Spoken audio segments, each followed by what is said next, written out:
mwaramutse abandi nabo mwiriwe nizere ko meze neza muherereye hose ni Olivier Hakizimana na Nathalie Nyamoya muri kumwe n'uyu munsi tongeye gutegwa iteka ryo gusangira namwe ibi biganiro turimwo aho turiko turiga ku vyerekeranye n'amatamperama canke ibitugize mu buryo bw'umuntu bwacu kandi turashimira abantu batandukanye batwandikira biriko birafasha biriko birugurura amaso hariya bariko baradutera intege bariko baratubwira yuko hari ikintu bumva kiriko kiriyongera mu migenderanire yabo n'Imana abari bamaze iminsi bumva yuko hari ubuja barimwo barushe mu migenderanire yabo n'Imana bakumva yuko hari ikintu ciyongeye hari abantu bari bamaze iminsi bumva yuko bari muri condamnation bakumva yuko hari ivyizigiro biriko biraza hariyo n'uwatwandikiye adutwenza avuga ati nta kintu gitwenza nko kubona yuko uko narimbanye n'umugabo ariko narimbanye n'Imana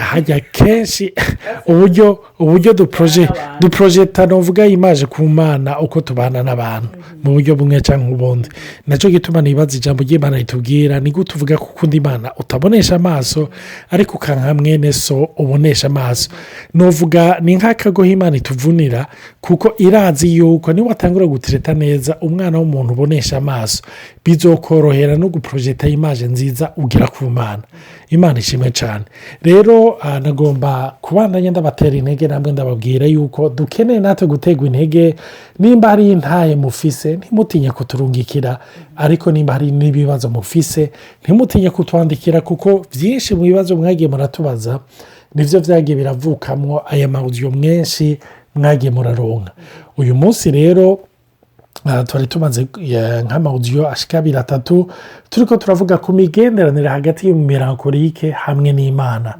ubu rero tugomba kuraba ku migenderanire iri hagati y'umuflegmatike hamwe n'Imana ariko imbere y'uko mpijambo Nathalie nagomba kubibutsa yuko hariyo chaîne ya YouTube twatanguye yitwa Baho Podcast iyi nayo twatanguye kuko hari abantu benshi bahora badusaba inyigisho twahereye ko ugasanga rimwe na rimwe kuzibika umwanya munini harige natwe bitugora kugira rero bizoborohere umuntu ashobora kuzironka ni vyiza yuko muje kuri iyo mwiyaboneshe kuko uko dusohora inyigisho nshasha niko muyironka hama nimwe aheza kwiyabonesha bibakundiye muyipartage n'abandi kugira ngo nabo kumbura uko mwafashijwe nabo barashobora gufashwa Imana rero ahizagire nagomba kubaza Nathalie none wewe ku muflegmatike hamwe n'Imana mu migenderanire yiwe n'Imana canke aho Imana igomba kumukura igomba kumushikana ni hehe ico igomba guhindura nikihe ikimworohera mu migenderanire y'Imana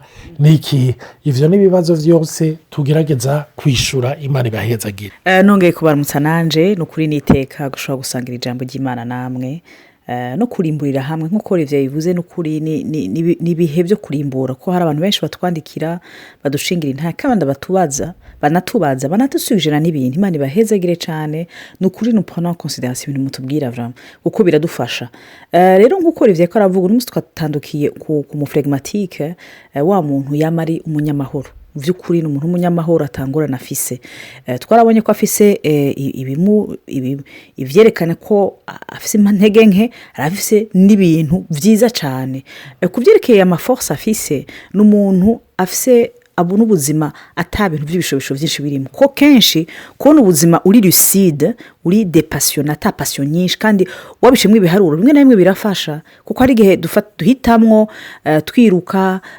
twababaye twakomeretse ugasanga hariho ingingo twafashe hariho ibintu twakoze bitari vyiza twari dukwiye gutuza rero umuntu nk'uyu ni mwiza cyane kuko hamwe n'abandi Imana iramufasha bijanye n'ico yashitse muri we nko mwishengero canke mu bagenzi canke mu miryango canke mu rugo biratuma sukamwe amazi mabisi iyo habaye intambara don umuntu quand même Imana yahaye impano yo gutuma abantu batuza rero n'umuntu azi kumviriza wose bisigura ko quand même ntazovuga amajambo menshi imbere y'Imana hariho beneda igihe cyose tuko turasenga hari umwanya wo kuvuga n'umwanya wo kumviriza je dois vous avouer que pour un mélancolique c'est très difficile kureka kuvuga kubera avuga mu vyumviro yama yexprima mu vyumviro ntakoresha umunwa akoresha ivyumviro bisigura yuko quelque part n'uyu kurasenga biragora cyane gufata umwanya wo kugabanya ryajwi ryo mu mutwe ngo wumvirize.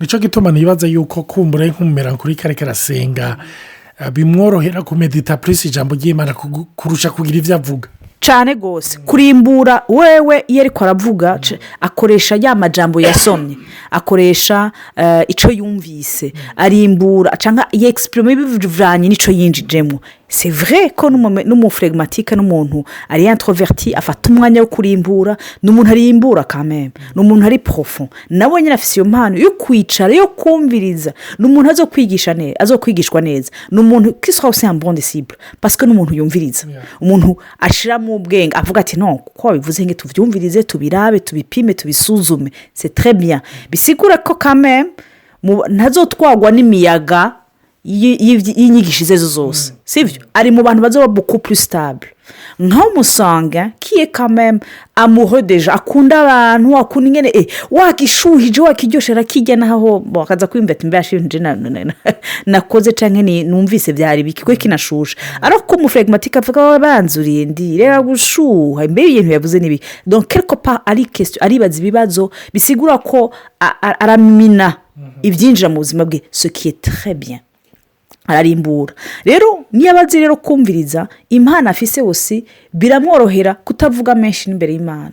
Utavuga menshi bene dabya ni byiza, naho uri introverti c'est vrai uravuga mu mutima wawe, ariko nibaza ko afise niyo afise impano yo kumviriza byo mworohera. Rero ari aussi antipathique, abambe empathique pardon, arafise ibigumbagumba, arazi kumva ibigumbagumba yumvira abandi, bisigura yuko Imana ishobora kumukoresha gutabara abandi.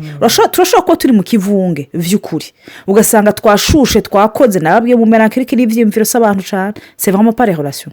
Ariko ugasanga umuflegmatique kuko ashaka amahoro abona odora yica yifuza wewe, arazi kudetecta ati uri no munsi kumenga ntamerewe neza, bebasha icatumye kuko arazi kumviriza. Donc umuntu wigeze kumviriza arazi kubona. Rero n'umuntu azotabara, azotuma abantu aba alert kurusha abandi ku ma situation amwe. Donc umuntu rero by'ukuri ashobora gufashwa. Rero mugabo mu ma faiblesse yiwe yandi il aime surtout hinge gato mpereze Olivier agira ico avuga wose. nagomba imbere y'uko abandanya nagomba kuvuga cyane cyane kuri icyo kintu cyo guhwekera imbere y'Imana no kumviriza. nagomba natari adusomere hariyo umurongo muri Ecclesiastes ikigabane cya 5 umurongo wa 5 n'umusiguzi ikigabane cya 5 ku murongo wa 5 tumvice ijambo ry'Imana ritubwiye. Ijambo ry'Imana yavuga uhereye ku murongo wa mbere imbere y'uko duca ku wa 5, urinde ikirenge cyawe uja mu ngoro y'Imana kuko kwegera ngo wumve kuruta gutanga ibimaze kw'ibipfu kuko batazi ko bakora ibizira. Akanwa kawe ntikagire ico gatuntumukana kandi umutima wawe woye gushushudikanya kw'ijambo na rimwe imbere y'Imana kuko Imana iri mu ijuru nawe ukaba uri ku isi. Nuko rero amajambo yawe abe make kuko inzozi ziterwa n'ibikorwa byinshi kandi ijwi ry'igipfu rimenyekanira ku magambo menshi. Niwasezerana isezerano ku Mana ntutebe kurishitsa kuko idahimbagwa n'ibipfu ushitse icyo wasezeranye. Wopfuma utagira icyo usezerana hako usezerana ntushitse.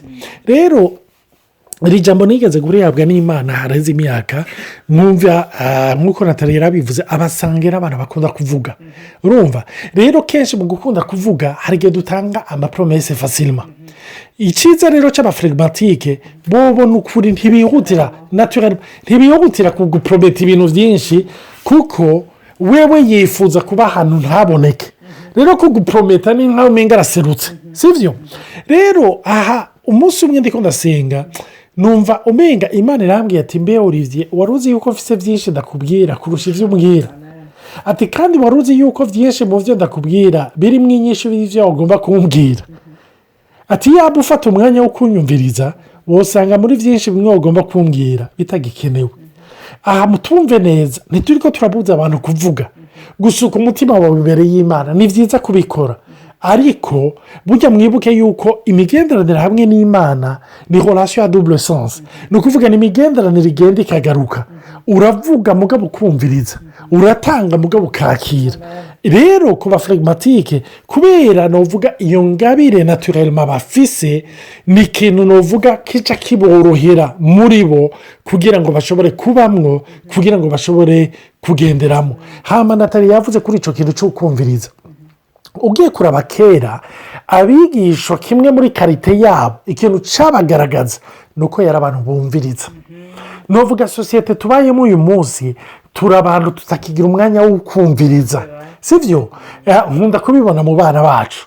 urumva abana bacu uyu munsi barihanture n'amarezo sosiyo, barihanture n'amateleviziyo hirya no hino. iyo atari televiziyo ni orudinateri, iyo atari orudinateri ni tabureti, iyo atari tabureti ni telefone, iyo atari telefone n'undi mwana bari karakiriya. hari igihe umubwira ikintu akagenda maze akagaruka ukamubwira uti none kimwe nagutumye ngo baba bambwiye iki, ukavuga uti sinakubwiye ngo nzanire iki ukora iki n'iyi, ngo ye ngo nibyo. rero ndabibona ku bana bose uyu munsi distraction ni nyinshi, abantu ntibafise umwanya wo kumviriza. n'iyo bawugize batega amatwi ibitagira akamaro n'ibibica. rero turabona abaflegimatike safe parti y'ikintu novuga kibafasha, ni do bafise novuga iri naturere, ariko imana ishobora gukoresha kugira ngo bashobore kumviriza. ni n'abantu bari pasiya. rero muri iyo pasiyanse yabo baragira uwo mwanya wo gusabana n'imana no kunywana n'imana. reka mbe Natali yabandanye aho yarageze. ni umuntu nk'uko yaje kuvuga, barakunda ibintu bituje, barakunda gusa ibintu biri profond. bisigura ko no mu migeneranire yabo n'imana hazoba une certaine profondeur, kuko nta mishuhi irimwo.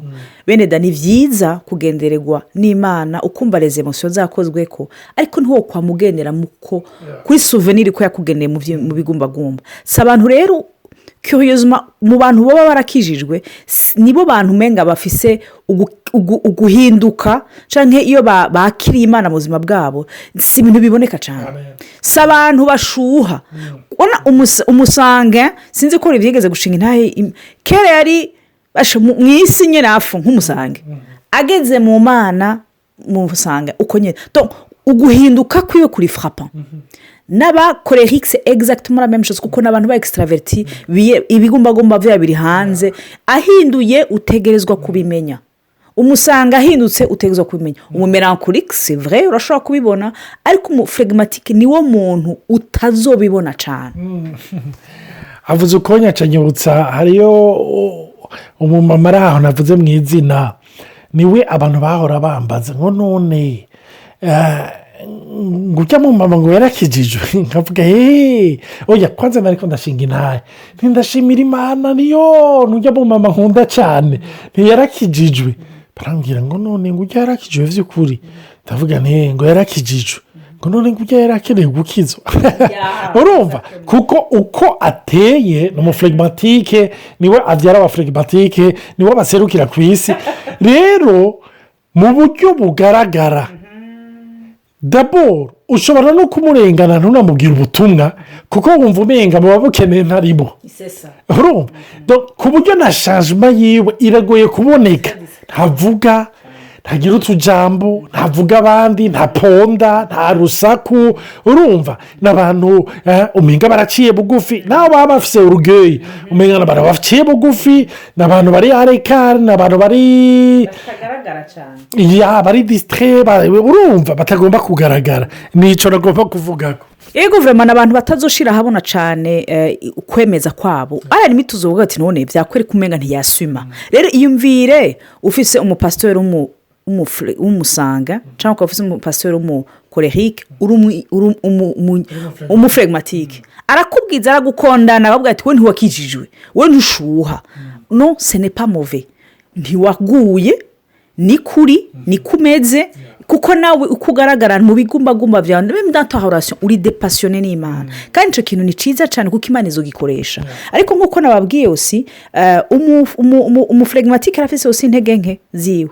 twarabonye yuko kubera adashaka gushwana n'abantu, ni umunyamahoro, ni umuntu azogerageza kuzana amahoro naho azoprefera gutakaza ibyiwe ariko bisigura yuko azokwamaja dans le sens du courant des autres imana izomwigisha biciye mu circonstances kwamusohoka ntushobora kwamugendera uko abantu bagenda ntushobora kwa muri dako n'abantu bose ntibishoboka rero imana izomufasha kugira iyo statut ko bya bindi byamwe bimeze kwa kuni nyene bivemo wowe wundi adakunda le changement imana izomuzanira le changement kuko iramukunda kuko uwo kwamura kuragenda aho uruzi rutemvye none rugiye habi udushuja habi kubera yanka gushwana n'abantu yanka mu migenere gushwana n'abantu niwo muri azopfa kuhebera baka ya des fois où tu dois gufata ingingo yo gutabara sivyo canke yo gufasha ukemera ukarengera ico kintu cyo kwama uronka amahoro kuko wewe confort yiwe ni kugira imigenere myiza no kuronka amahoro n'abantu bose bisigura yuko hari igihe uzoja mu masituwasiyo menga nayo intambara numva ko imana ishaka kujana mu ntambara ariko ishaka kugukiza iyo temperament yawe ntikwice ariko aravuga ukonye hariyo iyindi kote nziza ndaza kubandaye kuri icyo ariko aravuga icyiza cy'abaflegmatike ni uko urabona rya jambo bibiri tubwira ngo autant que cela dépend de vous soyez en paix avec tout le monde ngo mubane amahoro n'abantu bose n'abantu novuga mu gakiza kabo bama ibyamwa biboneka muri sosiyete tubayemo ni ukuvuga n'abantu batatozote b'ingeso nziza b'imico myiza n'abantu batatozoteza ikibazo aho babaye n'abantu b'abagwaneza n'abantu n'ukuri umuntu yikonfiya n'ukuri n'abantu wumva umenga barakwatira ufise ikibazo wumva wo murondera aratanga kuruhuka urumva hariyo n'ijambo ryo muri Filipi ndibagiye exactement ikigabane rivuga ngo que votre douceur soit connue de tout le monde urumva ngo car le Seigneur revient bientôt ubugwaneza bwanyu ubugwaneza bwanyu bumenywa n'abantu bose kuko Yesu aragarutse vuba urumva n'abantu bafise ubugwaneza kandi nagomba kuvuga muri ibi bihe tubayemo ubugwaneza burakenewe mu bana b'Imana nkunda gusoma ibintu byandikwa muri Facebook nkunda gusoma ibintu biba biri ku marezo sosiyo ni ukuri abana b'Imana inzara zarazutse abantu umenga sinzi bari muri ya gere sente cyangwa bari muri jihade urumva bari mu ntambara aho umenga pawa ni ukwereka abandi yuko umenga ntibakijijwe ko mirifo umenga abandi bose barivanga sofunu abandi bose bari mafuti sofunu abandi bose ntibarakirwa n'umuco sofunu abandi bose bari mu nyigisho za satani sofunu abandi bose barivanga sofu usanga bari mu ntambara bene da birakenewe n'ibyo guhagarara ukuri ukakuvuga ariko Bibiliya iraduhamagarira ubugwaneza urumva kimwe mu mbuto za mpemu harimo la temperance harimo ukwifata urumva maîtrise de soi icyo rero ni ikintu mpemu agomba guproduiza mu bantu rero naturellement biroroha ku baflegmatike ariko novuga icyo ni kiri naturere nacyo mwibuke ni nk'ububake ku musenyi hama hariyo force ibikubita hasi nicyo gituma hariyo mpemu yera aza agafasha rero ngarutse kuri iyo point Nathalie yariko aravuga usanga rero bafise nabo novuga bavuze iyo kote negatife ni ukuvuga twagiye donc ajyana na bose yumvikana na bose agendana na bose byose abyumva nka bose ni ukuvuga ni byiza ariko umunsi umwe yose aba yarahagaze imbere y'ihanga ry'Isirayeli arababwira ati uyu munsi muhitemo imana muzoserva ati mugabo jewe n'umuryango wanjye twahisemwo tuzokorera uhoraho bene data niyo fermete novuga mpemu yera agomba kujyanamo abaflegmatike ahagarara akavuga ati mwene data umve ntiduharira mu mateori n'amadoktrine n'ibintu byinshi kandi sinzobikwankira ariko jya umagaze naha sinzovuza induru sinzokwararaza sinzogukomera induru ariko ndafise aho mpagaze ndafise uko ndabibona urumva ibyo nabyo ni byiza kandi birakenewe no muri kino gihe igihe umuntu ahagarara akavuga ati mwene data ibi bintu sinabyumva nk'uko mbere mukajya naho mudisikita n'umuntu mukayaga uti none ubivugira iki genda byumva uko ndabibona uko cyangwa igihe bakubaza bati ngo uhagaze je mpagaze aha rero kenshi umufirigomatike ntakunda kwimuya urumva ni bya bindi biyako gushikira petero ati mbega kusa n'uwari kumwe nabo hato yaje se ndaramuzi je ntituri kumwe tubana amahoro urumva ivy'uryo bireke iyo rero piyeje barakunda kuyigwamo naho rero imana igomba ko duhagarara tugashinga ibirenge tutanyeganyega hirya no hino imana ibahezage rero mwe mwatumvise mugire ijoro ryiza abandi mugire umunsi mwiza amen.